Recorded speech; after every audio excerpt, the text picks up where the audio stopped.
Assalamualaikum warahmatullahi wabarakatuh. Alhamdulillahirabbil alamin wassalatu wassalamu ala asyrafil anbiya'i wal mursalin wa ala alihi wa ashabihi ajmain, amma ba'd. Ikhwan sekalian, kemarin sebagaimana yang saya janjikan bahwa sebelum mulai kajian ada menyebutkan hal-hal yang perlu diperhatikan dalam thalabul ilmi. Ilmu itu seperti air.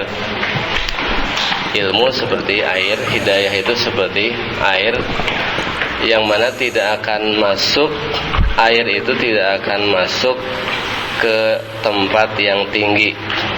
Tidak ada air ngalir ke tempat yang tinggi. Air itu semuanya, yang namanya air ngalir ke tempat yang rendah. Begitu juga ilmu, hidayah tidak akan masuk ke dalam jiwa yang tinggi gitu kan, yang ada kibir gitu kan, angkuh, sombong gitu kan. Ilmu itu, hidayah itu Allah Subhanahu wa ta'ala berikan kepada orang yang merendahkan diri kepada Allah Subhanahu wa ta'ala, kepada al-haq. Oleh sebab itu di dalam hadis sahih Rasul menjelaskan ketika la yadkhulul jannata man kana fi qalbihi misqalu dzarratin min kibrin. Tidak akan masuk surga orang yang dalam hatinya ada sebesar zarrah daripada kibir.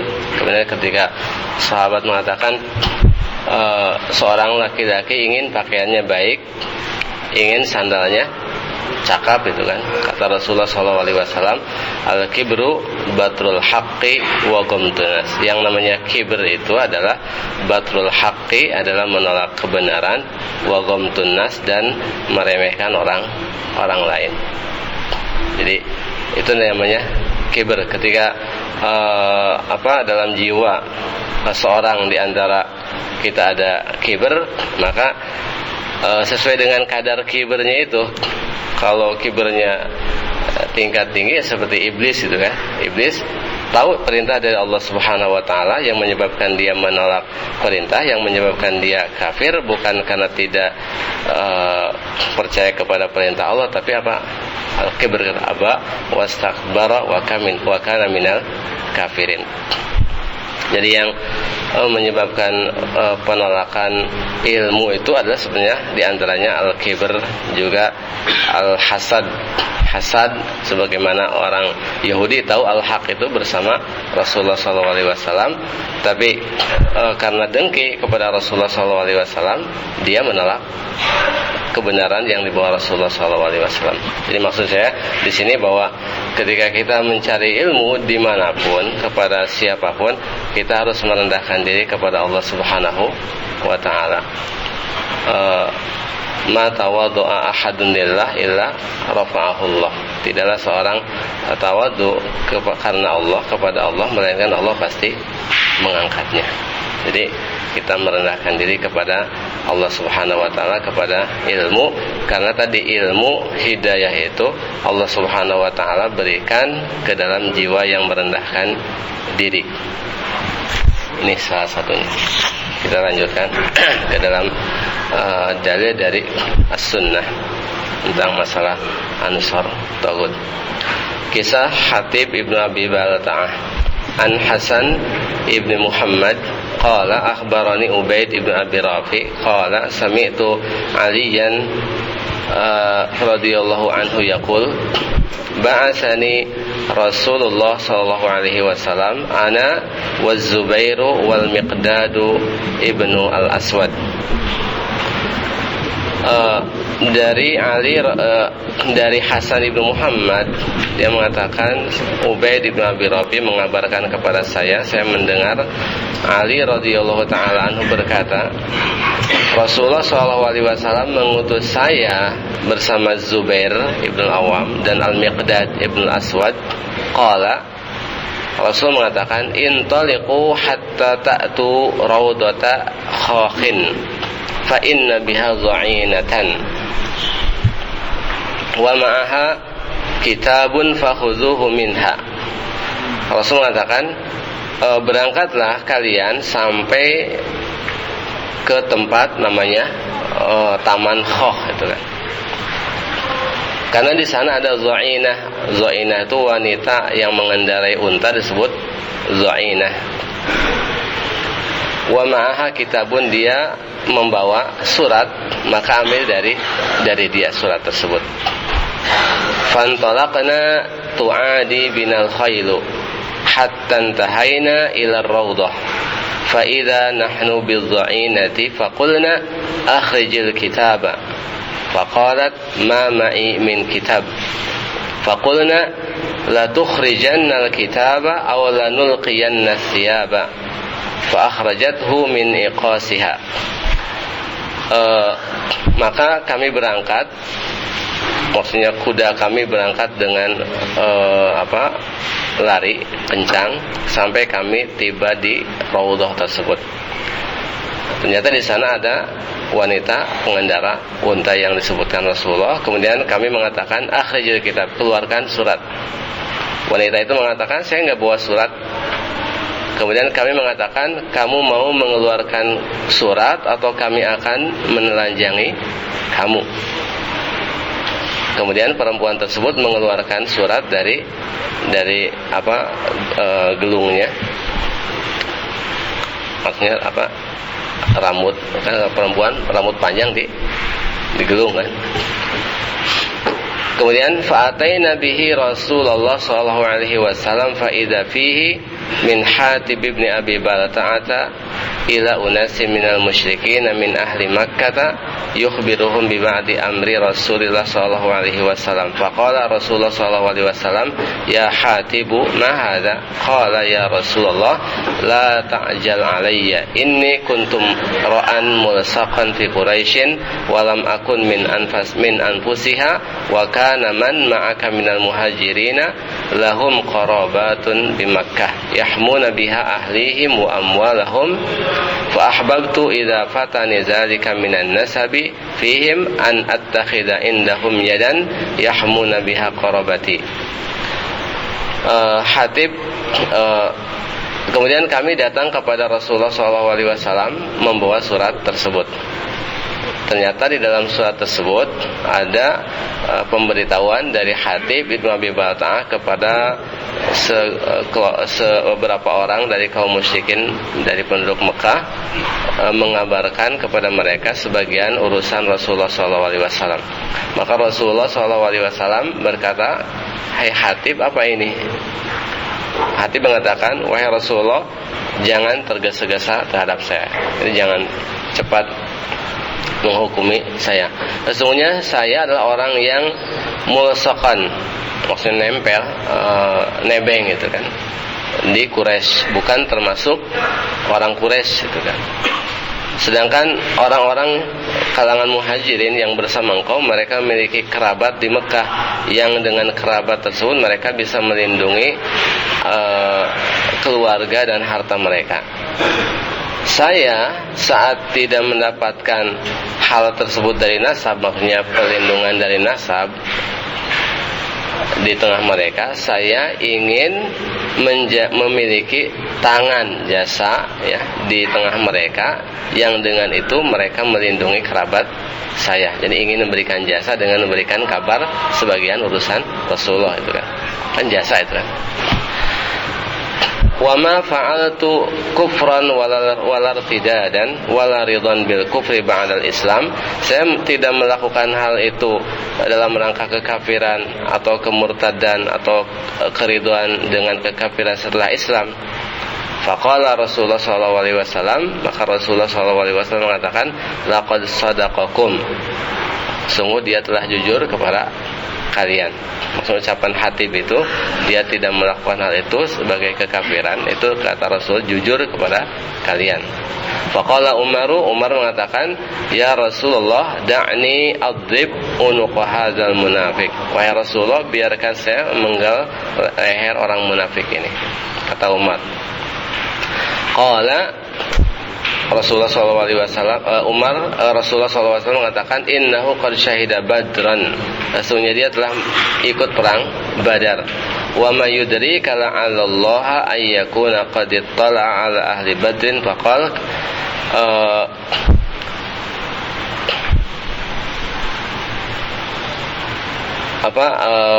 bukankah tahukah kamu bahwa Allah Subhanahu wa taala telah menengok kepada ahli Badar? Terus Allah mengatakan, faqal i'malu ma syi'tum, lakukanlah apa yang kalian inginkan, faqad ghafartu lakum, sungguh aku telah mengampuni kalian. Rawahu Al-Bukhari, hadis dari Imam Al-Bukhari. Ini apa hadisnya? Wa qissatu Hatib, ini kata penulis, wa qissatu Hatib bin Abi Balta'ata radhiyallahu anhu tadullu ala anna munasarata al-kuffari wa muawanatahum wa muzaharatahum 'ala al-muslimina kufrun wa riddatun 'anid dini. Kisah Hatib bin Abi Balta'ah radhiyallahu taala anhu ini menunjukkan bahwa membantu orang-orang kafir, menyokong mereka, bekerja sama dengan mereka dalam rangka memerangi kaum muslimin adalah kekafiran dan kemurtadan dari din. Wa yatabayyanu dzalika min wujuh, dan kesimpulan ini bisa jelas dari beberapa sisi. Pertama, al-awwal qaulu Hatibin radhiyallahu anhu, ucapan Hatib radhiyallahu taala anhu, wa ma fa'altu kufran wala irtidadan wala ridwan bil kufri badal Islam. Saya tidak melakukan hal itu dalam rangka kekafiran atau kemurtadan dan keriduan dengan kekafiran setelah Islam. Wa fi riwayatin indal Bukhari, dalam satu riwayat Imam Al-Bukhari juga, qala Hatib mengatakan, wallahi ma bi alla akuna mu'minan billahi wa rasulihi sallallahu alaihi wasallam, demi Allah,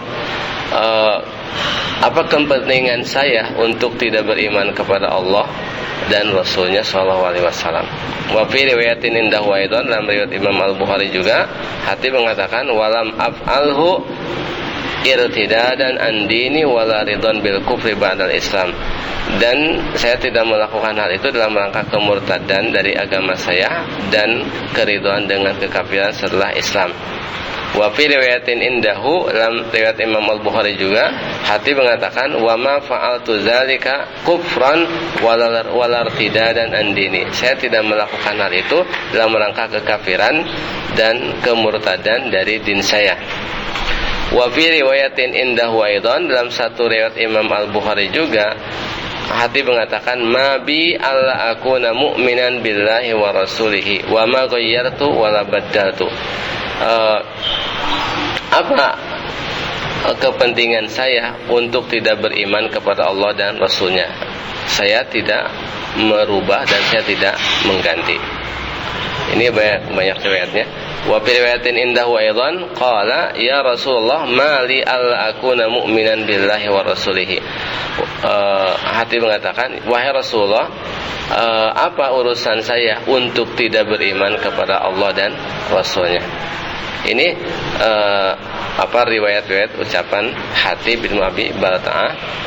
Fahada yadullu ala anna al-muqarrar inda sahabati radhiyallahu anhum, ini menunjukkan bahwa sesuatu yang sudah dipahami di kalangan para sahabat, wa minhum Hatib radhiyallahu anhu, dan di antara mereka adalah Hatib radhiyallahu anhu, anna mu'awanatal kuffari wa tajassus lahum wa ifsha asrarul muslimina lahum wa munasaratahum wa mudaharatahum 'alal muslimin annahu riddatun an dinil Islam wa kufrun billahi wa rasulihi, bahwa membantu orang-orang kafir, memata-matai untuk kepentingan mereka dan membocorkan rahasia kaum muslimin kepada mereka, membela mereka dan menyokong mereka dalam rangka memerangi kaum muslimin, bahwa itu adalah kemurtadan dari dinul Islam dan kekafiran kepada Allah dan Rasulnya.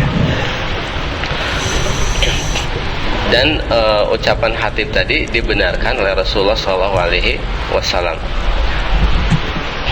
Kemudian yang kedua, qaul Umar ibn al-Khattab, ucapan Umar ibn al-Khattab radhiyallahu anhu, ya Rasulullah, da'ni adrib unuqa hadzal munafiq. Wahai Rasulullah, biarkan saya menggal leher orang munafik ini. Di sini Umar minta izin kepada Rasulullah untuk membunuh Hatib ibnu Abi Balta'ah. Wa fi riwayatin da'ni adrib unuqahu fa innahu qad nafaqa. Dalam satu riwayat, biarkan saya menggal lehernya karena dia telah munafik. Wa fi riwayatin qala Umar, dalam satu riwayat Umar mengatakan, ya Rasulullah, qad khana Allah wa rasulahu wal mu'minina fada'ni fali adrib unuqahu. Wahai Rasulullah, dia itu telah berkhianat kepada Allah, Rasulnya dan kaum mukminin, maka biarkan saya untuk memenggal lehernya. Summa qala, kemudian Umar juga mengatakan, innahu qad khana Allah wal mu'minina fada'ni fali adrib unuqahu. Sesungguhnya dia telah khianat kepada Allah dan kaum mukminin, maka biarkan saya untuk memenggal lehernya. Wa fi riwayatin anna Umar ibn Khattab berkata, innahu qad khana Allah wa rasulahu wal mu'minin. Sesungguhnya dia telah khianat kepada Allah, Rasulnya dan kaum mukminin. Fada'ni fa'adrib unuqahu. Maka biarkan saya untuk memenggal lehernya. Wa fi riwayatin qala Umar, ya Rasulullah, qad khana Allah wa rasulahu wal mu'minin, da'ni fa'adrib unuqahu. Wahai Rasulullah, dia telah khianat kepada Allah, Rasulnya dan kaum mukminin, maka biarkan saya untuk memenggal lehernya. Summa ada Umar, kemudian Umar mengulang ucapannya, ya Rasulullah, qad khana Allah wa rasulahu wal mu'minin, da'ni fali adrib unuqahu. Wahai Rasulullah, dia telah berkhianat kepada Allah, Rasulnya dan kaum mukminin, maka biarkan saya untuk memenggal lehernya. Ini riwayat-riwayat kaitan dengan ucapan Umar ibnu Khattab yang menyikapi Hatib ibnu Abi Balta'ah. Faqad kana al-muqarraru inda Umar ibn al-Khattab radhiyallahu anhu. Sungguh sesuatu yang sudah baku pada diri Umar radhiyallahu taala anhu, anna muzaharatal kuffari 'alal muslimin wa muawanatahum wa tajassusalahum nifaqun wa kufrun wa riddatun an dinil Islam wa khiyanatun lillahi wa li rasulihi wa lil mu'minin wa dzalika zahirun min qawli Umar ibn al-Khattab radhiyallahu anhu falaysa fihi khafa. Bahwa yang sudah dipahami Umar bahwa membantu orang-orang kafir, membela mereka, memata-matai untuk kepentingan mereka dalam rangka memerangi kaum muslimin, itu merupakan kemunafikan, kekafiran, kemurtadan dari dinul Islam, pengkhianatan kepada Allah, Rasulnya dan kaum mukminin. Dan itu nampak dari ucapan Umar, karena di sini disebut munafik itu kan. Kan ini kan tidak disebutkan kafir, munafik itu kan kafir itu kan. Umar menganggap Hatib telah menampakkan kekafirannya. Jadi Umar menganggap perbuatan Hatib ini, sebelum Umar diberitahu oleh Rasulullah SAW tentang hakikat yang dilakukan Hatib ini, Umar menganggap itu sebagai bentuk kekafiran. Itu yang dipahami Umar. Kemudian yang ketiga, sisi ketiga, adamu inkari Rasulullah SAW ala Umar qaulahu hadza. Tidak adanya pengingkaran Rasulullah SAW terhadap Umar, terhadap ucapan yang dilontarkan Umar. Jadi biarkan saya penggal leher orang munafik ini, kan ucapan Umar tidak diingkari oleh Rasulullah. Wa innama zakara lahu sidqa ma'tadzara bihi Hatib. Namun Rasulullah justru menyebutkan kebenaran uzur yang disampaikan oleh Hatib. Beda kan kalau ucapan seorang sahabat ketika menyikapi seseorang itu salah, Rasul pasti meluruskan. Seperti ketika ada seorang sahabat namanya Abdullah yang digelari terkenal Al-Himar itu kan, dia sering minum khamar itu kan. Kemudian para sahabat melaknatnya dengan mengatakan sering sekali dia dicambuk karena khamar. Mereka melaknatnya. Terus Rasul apa? Melarang melaknatnya dengan mengatakan dia itu mencintai Allah dan Rasulnya. Jadi mengingkari apa? Pengingkaran, pelaknatan apa? Para sahabat terhadap Abdullah ini. Rasul mengingkari itu kan. Kemudian juga ketika ada sahabat yang ketika Rasul berkunjung ke rumah seorang sahabat, terus ada sahabat yang tidak hadir, kemudian para sahabat yang hadir itu ketika ditanya kemana si fulan, terus sebagian sahabat mengatakan dia itu orang munafik karena dia suka duduk-duduk dengan orang munafik. Kemudian Rasulullah SAW meluruskan bahwa dia bukan orang munafik. Kan ada pengingkaran kan? Rasul tidak pernah membiarkan ucapan yang salah dibiarkan, atau perbuatan yang salah dalam menyikapi kaum muslimin dibiarkan. Nah di sini Rasul tidak mengingkari kepada kepada ucapan Umar ibnu Khattab ketika memvonis Hatib sebagai orang munafik secara zahirnya. Namun Rasul menyebutkan kepada Umar kebenaran alasan yang diutarakan oleh Hatib. Walidzalika qala Rasulullah sallallahu alaihi wasallam, laqad shadaqakum, dia telah jujur kepada kalian. Yang namanya jujur itu adalah keselarasan hati dengan lisan dan perbuatan. Kalau lisan dengan perbuatan saja tapi hati tidak, itu tidak jujur. Orang munafik kebenaran ucapan dengan realita tapi tidak sesuai dengan hati tidak disebut jujur. Orang Yahudi ketika mengatakan engkau adalah Rasulullah, itu secara ucapan kan benar Rasulullah, secara realita juga benar adalah Rasulullah, tapi tidak sesuai dengan hati mereka, itu tidak disebut jujur juga. Orang munafik juga mengatakan engkau adalah Rasulullah, realitanya memang Rasulullah adalah Rasulullah, tapi tidak sesuai dengan apa yang mereka yakini. Kan Allah mengatakan wallahu yashhadu innahum lakazibun kan. Jadi yang namanya jujur itu kebenaran keyakinan, ucapan dan realita di luar, itu kan itu disebut jujur. Wa fi riwayatin sadaqa la taqulu lahu illa khairan. Dalam satu riwayat Rasul mengatakan dia benar, dia jujur, jangan kalian mengatakan kepadanya kecuali kebaikan. Wa fi riwayatin innahu qad sadaqakum, sesungguhnya dia telah jujur kepada kalian. Wa fi riwayatin fasaddaqahun Nabi sallallahu alaihi wasallam, maka Nabi sallallahu alaihi wasallam membenarkannya.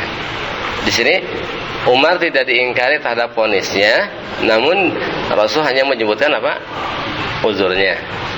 Berarti vonis Umar tidak salah.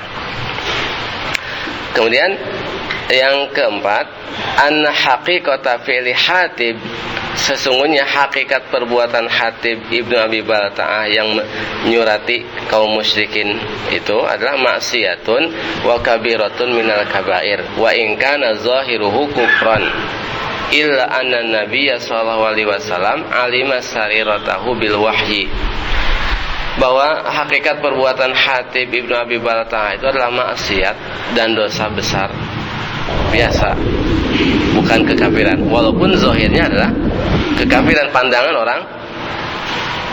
orang luar. Akan tapi Nabi SAW mengetahui rahasia yang sebenarnya lewat wahyu. Oleh sebab itu Rasul membenarkannya dalam ucapannya wa ma fa'altu dzalika kufran wa lartidadan an dini, saya tidak melakukan hal itu sebagai dalam rangka kekafiran, kemurtadan dari agama saya. Wa 'ala dzalika aidan, dan memberikan alasan hal itu juga dengan bi annahu ma fa'ala fi'latahu tilka illa liyattakhidha inda quraisyin yadan yahmuna biha qarabatahu, bahwa dia melakukan hal itu tidak lain adalah untuk menjadikan punya jasa di tengah orang Quraisy, yang dengan jasa tersebut orang Quraisy melindungi keluarga dia. Wa ma'ana dzalika laysa bi'udrin li Hatib wala li ghairihi, walaupun hal tersebut tadi supaya punya jasa itu bukan uzur bagi Hatib maupun bagi orang lain, illa anna Hatiban lamma kana muta'awwilan, akan tetapi tatkala Hatib itu melakukan hal itu karena ta'wil, intafa'anhul kufru, maka kekafiran dinafikan darinya. Walidzalika qala al-Hafidz Ibnu Hajar wa uzru Hatib ma zakarahu fa innahu sana'a dzalika muta'awwilan alla darara fihi. Al-Hafidz Ibnu Hajar mengatakan uzur Hatib adalah apa yang dia sebutkan. Sesungguhnya dia melakukan hal itu karena takwil bahwa dengan suratnya ini tidak akan membahayakan kaum muslimin. Sekarang bayangkan saja, Hatib bin Abi Balta'ah berada di barisan kaum muslimin. Dengan jiwa hartanya akan memerangi siapa? Ini pasukan kaum muslimin, ini Quraisy. Ini Hatib ikut di barisan Rasulullah SAW dan ingin memenangkan secara lahir batin, ingin Islam jaya, menang kan? Realitanya kan gitu. Terus ngirim surat, isi suratnya nanti juga bukan bantuan, hanya sebagai, kalau ulama menyebutkan semacam ultimatum saja, itu kan. Ini Hatib yakin bahwa kaum muslimin akan menang terhadap orang Quraisy, tidak akan memadaratkan sedikit pun. Karena pemberitahuan perihal kedatangan itu sebenarnya kan itu kaitan dengan siasat saja kan. Sekarang boleh gak panglima kaum muslimin ketika mau menyerang orang kafir memberikan ultimatum sebelum kedatangan bahwa kami akan menyerang kalian? Boleh tidak? Boleh saja kan? Kan ada dalam hadis kan, Rasul mengajarkan kepada para sahabatnya kalau mau merangi orang musyrik ajak dulu kepada Islam kan itu. Artinya apa? Memberitahu dulu sebelum diperangi. Artinya pemberitahuan ini kaitan hanya dengan apa? Masalah apa? Siasat saja. Politik. Mau diberitahukan atau tidak tergantung siasat. Sebagaimana imam boleh memberitahukan kepada orang kafir yang akan diserang bahwa kami akan menyerang kalian, maka imam juga boleh merahasiakan akan menyerang mereka. Makanya Rasul pernah melakukan apa? Igoroh itu kan. Igoroh itu melakukan penyerangan apa? Tiba-tiba tanpa diketahui oleh musuh. Nah, yang ingin dilakukan Rasul terhadap orang Quraisy apa? Goroh ini kan, penyerangan tiba-tiba. Tapi Rasul juga pernah melakukan apa? Peperangan, sedangkan musuh juga sudah tahu. Kan Rasul dalam hadis Sahih Muslim, "Idza laqita aduwaka minal musyrikin fad'uhum ila salasi khisalin." Jika kamu bertemu dengan musuh, maka ajak mereka kepada salah satu dari yang tiga. Kan juga dalam fikih jihad, kalau musuh belum pernah mendengar Islam, sebelum diperangi wajib apa? Didakwahi dulu, diajak dulu, dikasih tahu. Berarti ini memberitahu. Di sini dibolehkan, bahkan diwajibkan kan? Ya, diwajibkan. Tapi di sini Rasul ingin datang ke Quraisy dengan tiba-tiba tanpa pemberitahuan. Berarti masalah pemberitahuan atau tidak kaitan dengan apa? Strategi kan? Nah, sedangkan strategi bukan kaitan dengan kekafiran. Ketika imam ingin tidak diketahui oleh musuh, terus ada orang membocorkannya, berarti maksiat kan sebenarnya kan? Bukan kekafiran.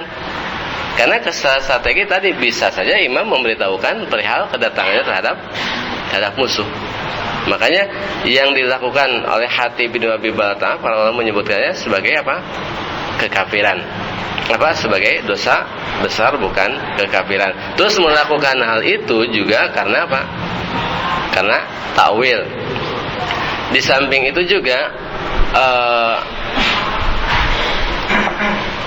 di samping dia melakukan hal takwil tersebut, terus juga dia berada di barisan kaum muslimin yang ikut memerangi, dan takwilnya apa? Bahwa dengan perbuatan sama sekali tidak akan memudaratkan kaum muslimin sedikit pun. Pasti menang, karena orang Quraisy mereka tidak punya kekuatan. Makanya ketika Rasul sedang melakukan perkemahan kan, sebelum masuk Mekah, Abu Sufyan kan tahu kan?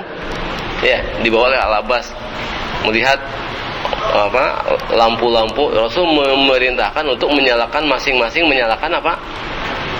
perapian kan. Orang Quraisy, Abu Sufyan mengatakan, ini siapa kan? Apa Khuza'ah itu kan? Khuza'ah jumlahnya tidak sampai segini kan, cuma 10.000 kan. Akhirnya apa?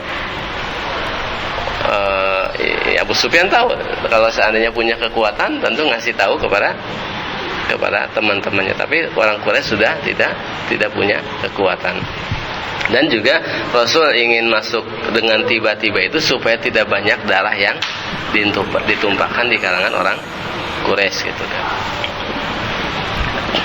Jadi sekarang Hatib berada di barisan kaum muslimin Ansaruddin kan, dengan jiwa, harta dan hatinya. Terus mengirim surat sekedar pemberitahuan kedatangan. Ini kan bukan bantuan kan? Apa bantuan dengan fisik, dengan jiwa? Tidak. Cuma sekedar informasi kedatangan. Tadi informasi itu kaitan dengan strategi. Bukan kaitan dengan apa? Dengan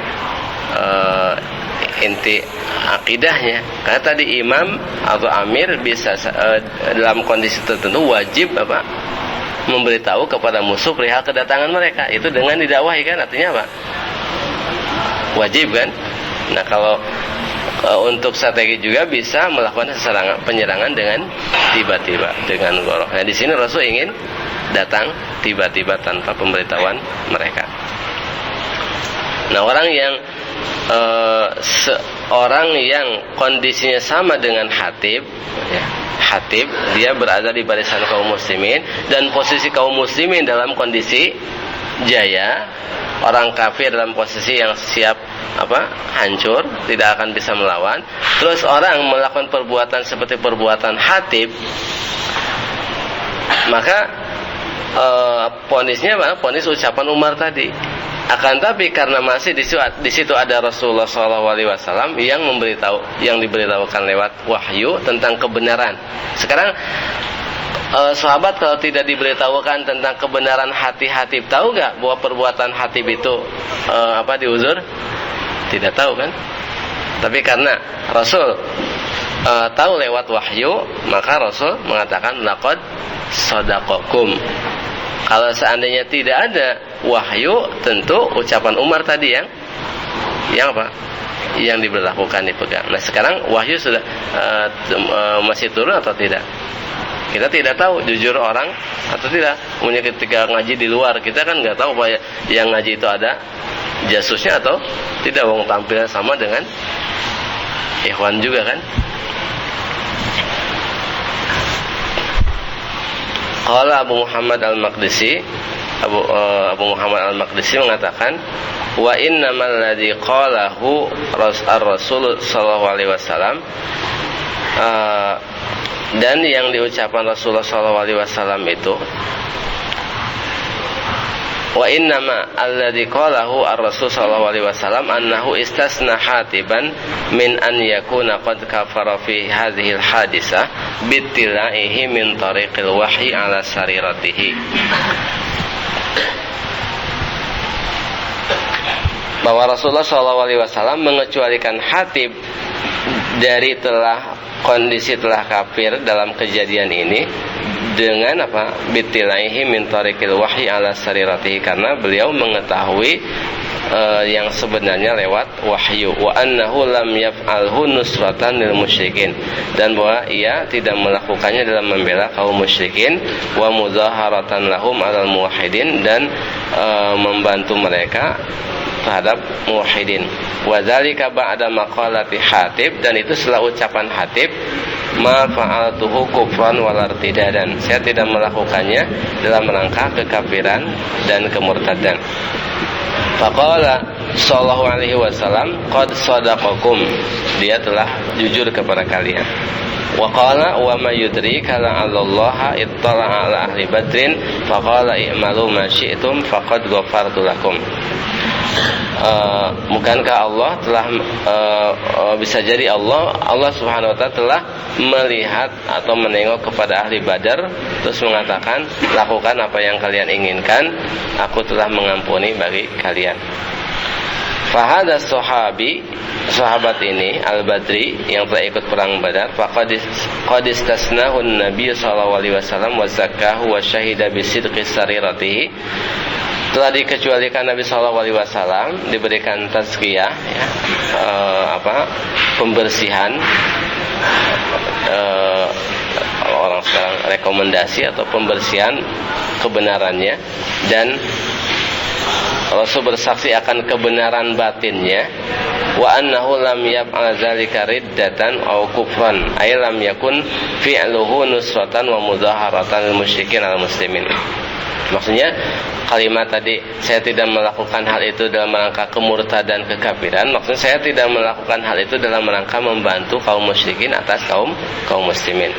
Bal kana ifsya'uhu li sirri Rasulullah sallallahu alaihi wasallam ma'a ta'awulihi anna Rasulullah sallallahu alaihi wasallam mansurun muayyadun la mahalata min Allah kabiratun min kabairiz dzunub ughtufirat ma'a kaunihi badriyan.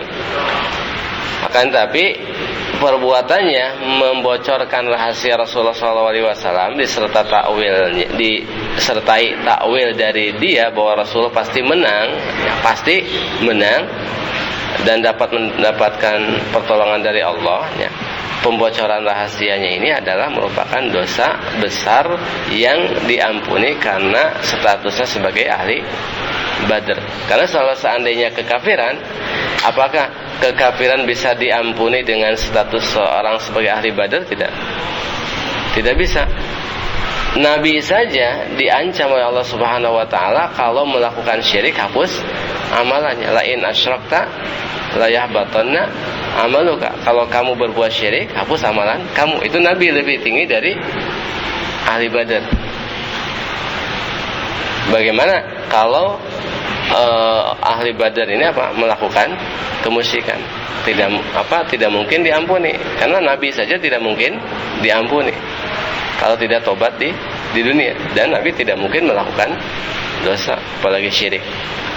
Jadi yang diampuni dengan keberadaannya sebagai ahli Badr itu bukan kekafiran, tapi dosa besar. Karena kalau seandainya keberadaan sebagai ahli Badar diampuni, tentu bertentangan dengan firman Allah yang sharih bahwa syirik itu menghapuskan semua amalan. Bahkan Nabi saja, para Nabi, bukan Rasulullah SAW saja yang diancam, semua Nabi. Walaqad uhiya ilaika wa ilal ladzina min qablika la in asyrakta la yahbatanna amaluka wa la takunanna minal khasirin. Telah diwahyukan kepadamu dan kepada orang-orang sebelum kamu, kalau kamu berbuat syirik, kamu hapus amalan kamu dan kamu tergolong orang yang rugi. Jadi di sini yang dilakukan oleh Hatib itu adalah dosa besar dengan kesaksian dari Rasulullah SAW.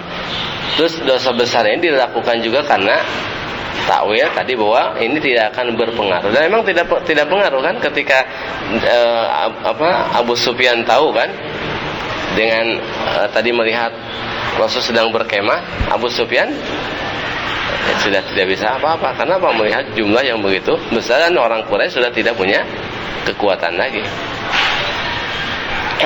Makanya tahu tidaknya orang Quraisy perihal keberadaan Rasulullah adalah tidak akan berpengaruh terhadap pasukan Rasulullah. Yang Rasul inginkan datang tiba-tiba itu untuk menghindari banyaknya darah yang tertumpah.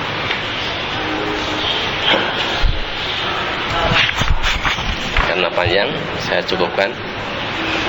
Insyaallah kita lanjutkan pada pertemuan yang akan datang. Subhanakallah bihamdika asyhadu an la ilaha illa anta astaghfiruka wa atubu ilaik. Wassallallahu ala nabiyina Muhammadin wa ala alihi wasallam. Assalamualaikum warahmatullahi wabarakatuh. Waalaikumsalam.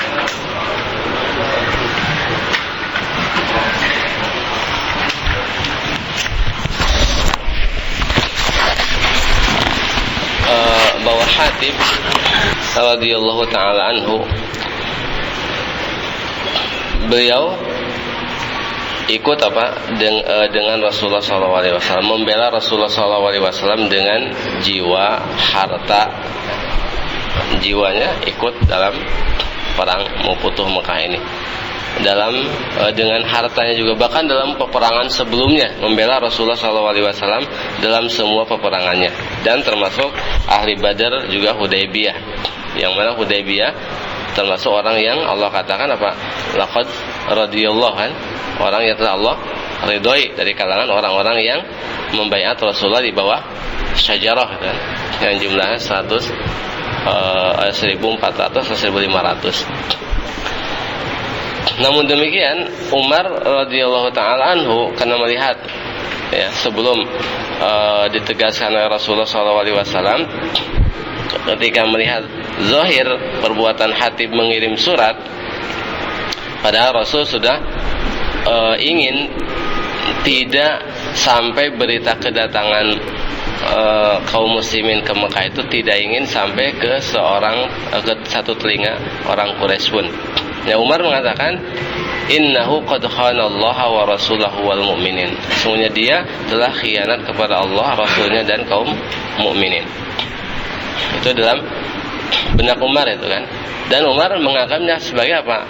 Sebagai bentuk muzaharah bagi kaum musyrikin dalam ini menghadapi kaum muslimin, dan sebagai apa? Tajassus alal muslimin. Umar secara apa? Zahir memandangnya seperti itu. Padahal Hatib melakukan itu, ya, Hatib melakukan itu karena Hatib mengetahui bahwa orang Quraisy sudah tidak mungkin bisa melawan Rasulullah SAW. Pertama, dari sisi kekuatan mereka sudah lemah, dari sisi jumlah juga mereka sudah sedikit, terus dari sisi mental juga mereka sudah patah itu kan. Nah, Hatib berada di barisan Rasulullah SAW, keluar dengan jiwa dan hartanya, jiwa dan hartanya untuk membela Rasulullah SAW. Ketika mengirim surat itu, Hatib meyakini bahwa Allah pasti memenangkan Rasulullah SAW. Dan pengiriman surat yang isinya sekadar mengabarkan kedatangan Rasulullah kepada mereka, Hatib tetap meyakini pasti Rasul menang. Baik orang Quraisy tahu kedatangan Rasulullah maupun tidak tahu, tetap orang Quraisy akan dikalahkan dan pasti Allah Subhanahu wa taala memenangkan Rasulnya. Karena Rasul sudah menjanjikan kan, ketika habis perang Khandaq, bahwa nanti kita yang akan menginvasi mereka kan, dan mereka tidak akan menyerang kita lagi. Kemudian di dalam riwayat Ibnu Abbas disebutkan makna hadis yang ada ucapan Hatib. Rasul mengatakan, ya Hatib, ma da'aka ila ma sana'ta. Hai Hatib, apa yang mendorong kamu untuk melakukan hal tersebut? Faqala, kemudian Hatib mengatakan, ya Rasulullah, kana ahli fihim fakatabtu kitaban la yadurrullaha wala rasulahu. Wahai Rasulullah, sesungguhnya keluarga saya ada di tengah mereka, maka saya mengirim surat yang sama sekali tidak akan memudaratkan Allah dan Rasulnya. Jadi Hatib ketika mengirim surat sudah menimbang isi suratnya. Kemudian di sini Ibnu Syahin, Al-Barudi atau Barani dan yang lainnya meriwayatkan dari Tariq Az-Zuhri dari Urwah dari Abdurrahman Ibnu Hatib bin Abi Balta'ah berkata, wa hatibu rajulun min ahli Yaman wa kana halifan lizubair wa kana min ashabi Rasulillah sallallahu alaihi wasallam wa qad syahida badran wa kana banuhu wa ikhwatuhu bi Makkah fa kataba hatibu min al-Madinati ila kibari Quraisyin yansahu lahum fihi. Hatib itu asalnya orang Yaman, dan dia adalah halif, ya, sekutu atau koalisi bagi Az-Zubair. Karena orang-orang jahiliyah, orang-orang yang pendatang yang bukan asli penduduk Mekah itu, mereka mencari apa? Orang yang mau menjadi sekutu mereka ketika ada apa-apa, mereka menolongnya. Dan dia termasuk sahabat Rasulullah SAW dan mengikuti perang Badar, dan sedangkan anak-anaknya, saudara-saudaranya berada di Mekah. Maka Hatib menulis surat dari Madinah yang dikirimkan untuk para pembesar Quraisy, yang dimana memberikan ketulusan kepada mereka, nasihat bagi mereka. Kemudian juga dalam riwayat yang lain, Hatib mengatakan, wallahi martabtu fillahi mundu aslamtu walakinnani kuntum ra'an ghoriban wali bimakkata banuna wa ikhwah. Demi Allah, sejak saya masuk Islam, saya tidak pernah punya keraguan tentang kebenaran din ini dan akan menangnya din ini. Tapi saya adalah orang asing di Mekah, dan di sana saya punya anak dan saudara.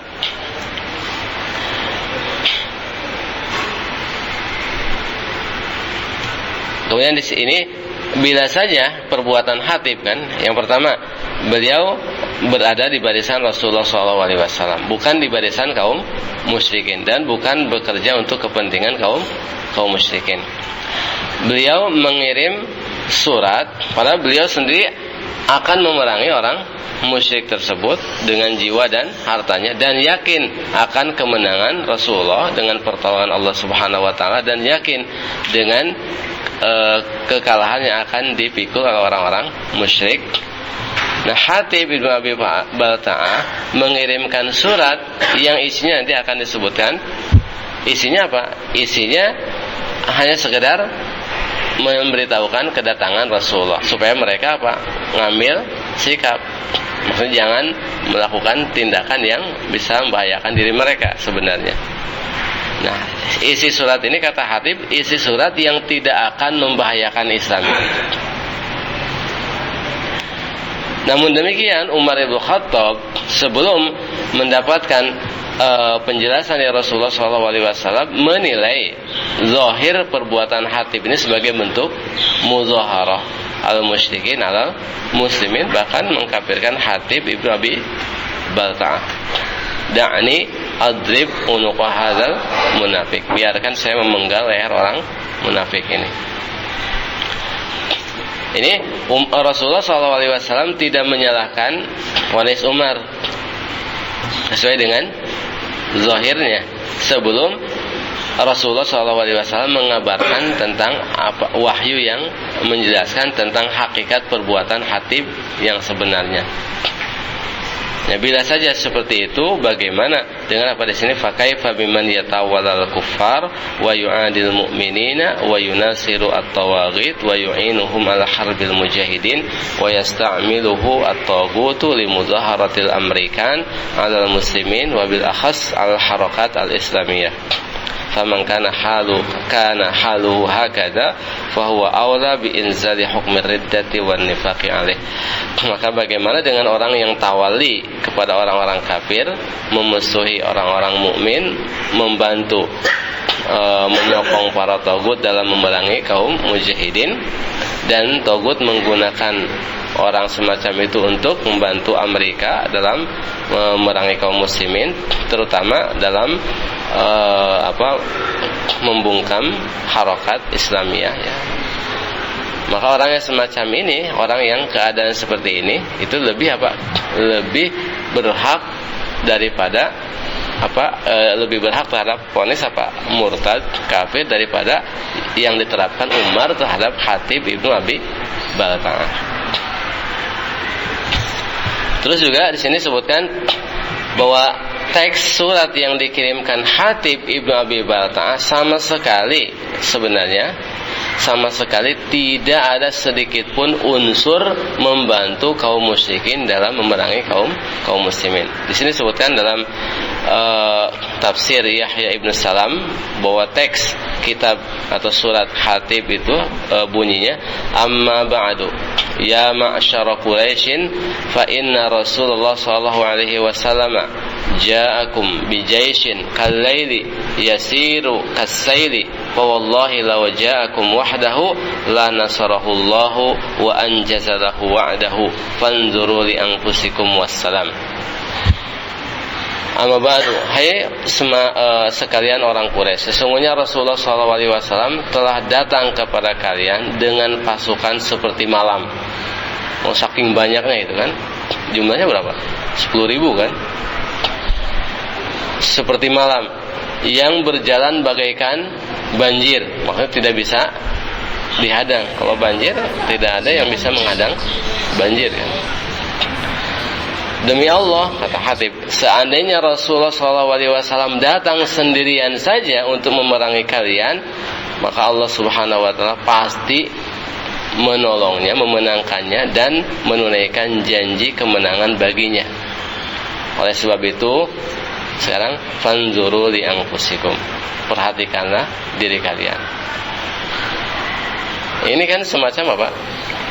Sebenarnya semacam ultimatum itu kan. Sekarang kami akan datang kepada kalian dengan ini, kalian tidak akan bisa membendung kekuatan kami, dan kami pasti menang. Pikirkanlah nasib kalian. Itu apa? Ada nggak sedikit unsur muzaharah, membantu kaum musyrikin dalam memerangi kaum muslimin? Tidak ada. Ini semacam apa? Ultimatum. Tapi ultimatum ini, dalam ultimatum ini mengandung unsur apa? Pemberitahuan kedatangan Rasulullah, padahal Rasulullah SAW ingin tidak diketahui oleh orang Quraisy. Sekarang boleh tidak kaum mujahidin ketika mau menyerang suatu negeri memberikan ultimatum itu kan, sebelum datang kepada musuh? Boleh tidak? Kalau amir atau pemimpin atau panglima mengatakan perlu untuk itu, boleh kan? Tapi kalau panglima mengatakan tidak boleh, berarti tidak boleh. Tapi ini kan kaitan boleh dan tidak boleh kaitan dengan apa? Strategi kan? Tidak ada kaitan dengan apa? Kekafiran, atau tidak ada kaitan sama sekali dengan kekafiran, karena ini kembali kepada apa? Ijtihad dari imam. Karena dalam peperangan kan, dalam Islam sendiri kalau sebelum mendatangi musuh kan, musuh tergantung. Ada musuh yang sama sekali belum pernah mendengar Islam, itu wajib sebelum diperangi untuk apa? Untuk diajak kepada Islam. Berarti ada pemberitahuan dulu kan? Dalam hadis Buraidah kan disebutkan, kalau bertemu dengan orang musuh kaum musyrikin, maka ajak kepada salah satu dari tiga: Islam, jizyah, atau perang. Itu kan pemberitahuan kan? Artinya apa? Boleh kalau, bahkan wajib kalau belum mendengar dakwah. Nah, kalau sudah mendengar dakwah, mereka mau diserang, tidak wajib diberitahu. Boleh apa? Goroh atau igoroh, boleh menyerang secara dadakan, sebagaimana Rasul menyerang Banul Mustalik. Anna Rasulullah agara ala Banul Mustalik wa hum goruna faqatala muqatilatahum wasaba zarariyahum. Dalam hadis Ibnu Umar, Rasulullah menyerang dadakan Banu Al-Mustalik tanpa mereka tahu sebelumnya, sehingga mendapatkan apa? Ya, Juwairiyah kan, Juwairiyah istri Rasulullah itu dari Banul Mustalik itu kan, asalnya tawanan dari Banul Mustalik. Itu apa? Perang dadakan kan, tanpa pemberitahuan, karena Banul Mustalik sebelumnya sudah mendengar dakwah Islam. Jadi maksudnya di sini kaitan memberitahukan dan tidak itu bukan kaitan dengan kufur dan iman, tapi kaitan dengan strategi. Tapi karena ini perintah amir, sedangkan perintah amir wajib ditaati. Nah, Hatib melanggar perintah ini. Ini kaitan dengan dosa besar, bukan kekafiran. Tapi karena Umar tidak tahu hakikat yang sebenarnya, akhirnya menghukum berdasarkan zahir. Andai kata tidak ada wahyu, tentu vonis Umar itu tidak diterapkan, maksudnya orang dipenggal lehernya gitu. Karena dianggap telah membocorkan rahasia. Yang namanya jujur dan tidak kan kita tidak tahu. Setelah tidak adanya wahyu, kita kan tidak tahu. Jadi kalau kisah Hatib ini sama sekali tidak bisa digunakan untuk untuk menyamakan dengan orang yang berada di barisan kaum musyrikin memerangi kaum muslimin. Tapi ini yang jadi dalil atau syahid dalam kisah Hatib bin Abi Baltah ini adalah vonis dari Umar yang tidak diingkari Rasulullah SAW terhadap perbuatan yang Umar menganggapnya kan muzaharahnya.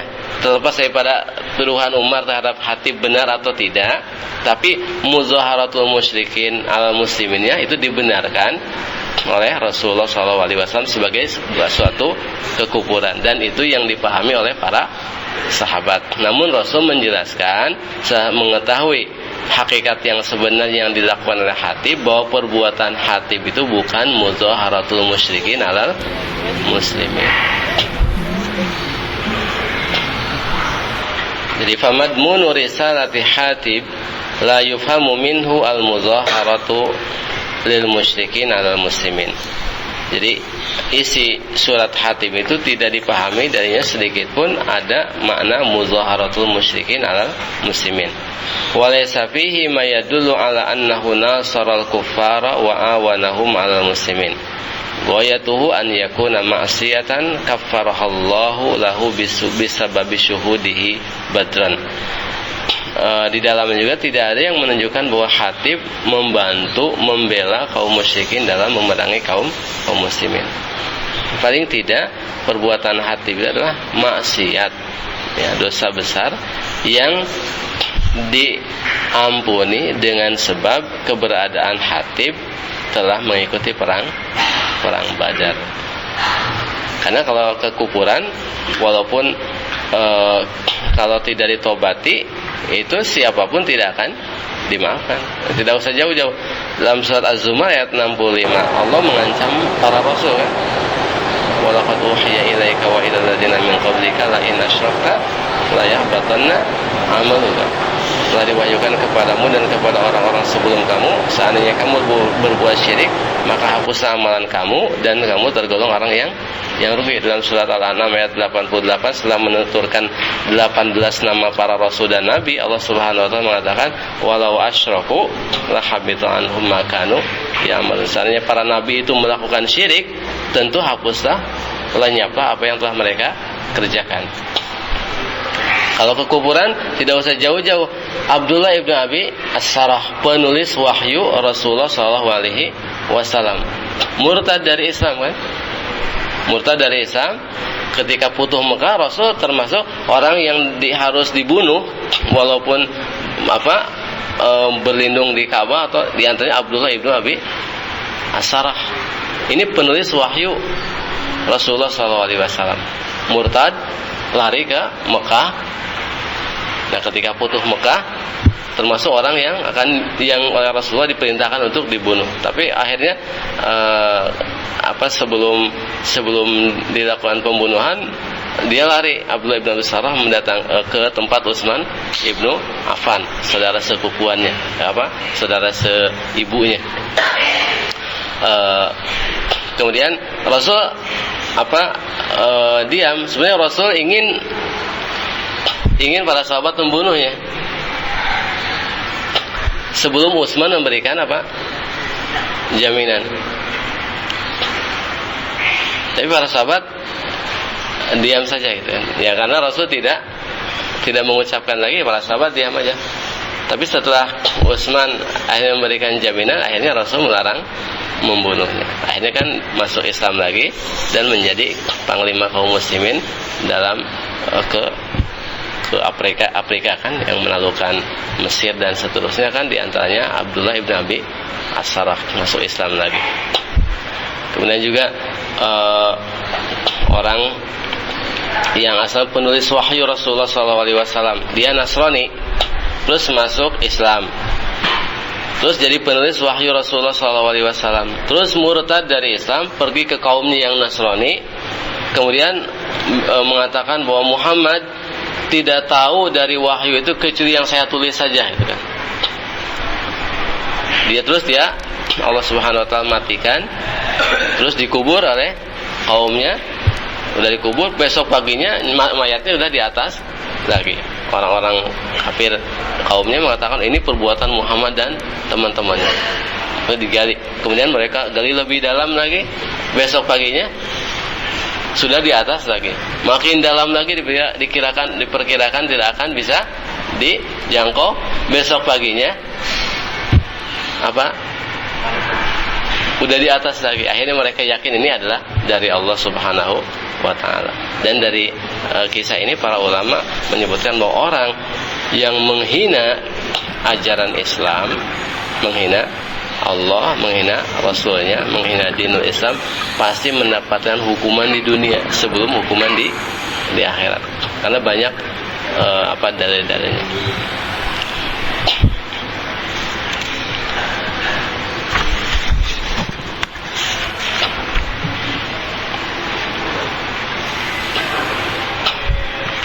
Nah, ini kaitan dengan kisah Hatib bin Abi Balta'ah.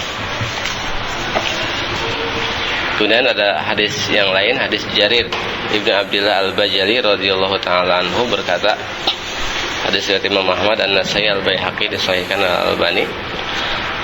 Ataitu Nabiyya sallallahu alaihi wasallam wa huwa yubayyi'u faqultu ya Rasulullah ubsut yadaka ubayyaka washtarit alayya fa anta alam.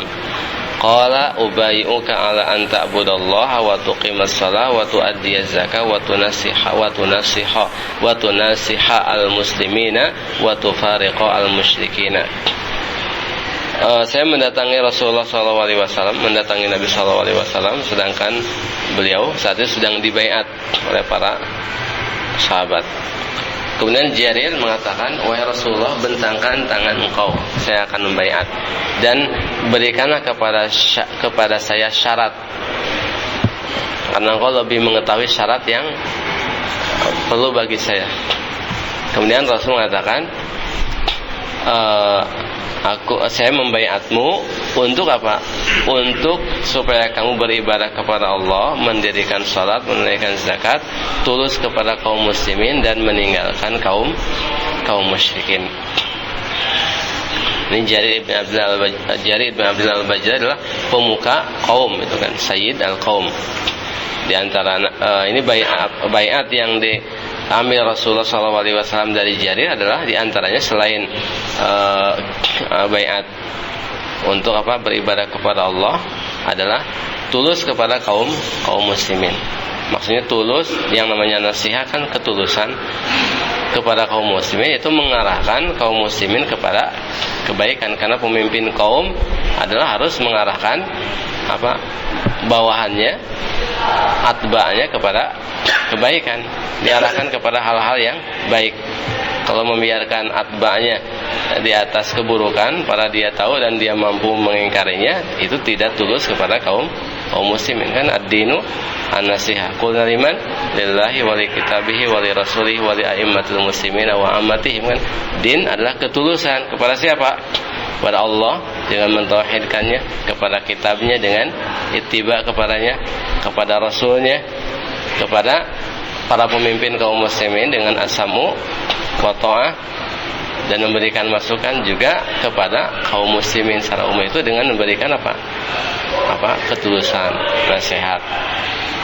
Apalagi di sini Sayyidul Qaum itu kan, di sini Rasul memberikan baiatnya, di antaranya adalah an-nushu likulli muslim, tulus kepada setiap orang muslim yang menjadi bawahannya. Kemudian juga wa tufariqa al-musyrikin, dan meninggalkan kaum musyrikin. Fa'afada al-haditsu wujuba mufaraqatil musyrikin. Nah, di sini memberikan faidah wajibnya meninggalkan kaum musyrikin. Wa anna zalika mimma syaratahu Rasulullah sallallahu alaihi wasallam inda mubayyi'atihim lahu. Dan itu di antara yang disyaratkan Rasulullah sallallahu alaihi wasallam kepada para sahabat saat mereka membaiat Rasulullah. Wa mudaharatul musyrikin wa muawanatuhum bi ayyi naw'in min anwa'il muawanati la yuhaqqiqu dzalika asy-syarta. Sedangkan mudaharatul musyrikin, membantu, menyokong, membantu mereka ya, dalam memerangi kaum muslimin dengan bentuk bantuan apa saja, itu tidak merealisasikan syarat ini. Jadi apa mufaraqah itu kan. Makanya orang sekedar yukasir atau taksir as-sawad itu kan, memperbanyak jumlah saja, memperbanyak jumlah kaum musyrikin, malah dia tidak melakukan perbuatan kaum musyrikin. Dalam hukum kan secara zahir diratakan kan. Makanya dalam barisan tentara yang akan menyerang yang mengejar orang yang akan berlindung ke Ka'bah, Allah kan membenamkan tentara itu seluruhnya dari awal sampai akhir. Padahal di tengah mereka ada yang tahu, ada yang mukroh, ada yang pejalan kaki. Tapi karena berada di lingkungan situ, Allah Subhanahu wa taala membenamkannya. Karena taksir sawad saja, memperbanyak jumlah kaum musyrikin walaupun dia bukan orang musyrik, itu adalah dilarang dalam Islam. Padahal tidak melakukannya, apalagi kalau melakukan perbuatan mereka. Makanya ada hadis man jama'al musyrik wa sakana ma'ahu fa huwa misluhu. Barang siapa jama'al musyrik, bergumul dengan orang musyrik dan tinggal bersama mereka, maka dia seperti orang musyrik itu. Hadis ini kalau dibawa kepada makna yang kaitan dengan kekufuran, orang yang tinggal bersama orang musyrik terus melakukan perbuatan yang dilakukan oleh orang musyrik itu sehingga orang menganggapnya bagian dari mereka, ya, maka dia hukum sama dengan mereka. Secara apa? Ya, secara hakikatan maupun hukman. Tapi kalau berada dengan mereka tapi tidak melakukan perbuatan mereka, itu kan tergantung.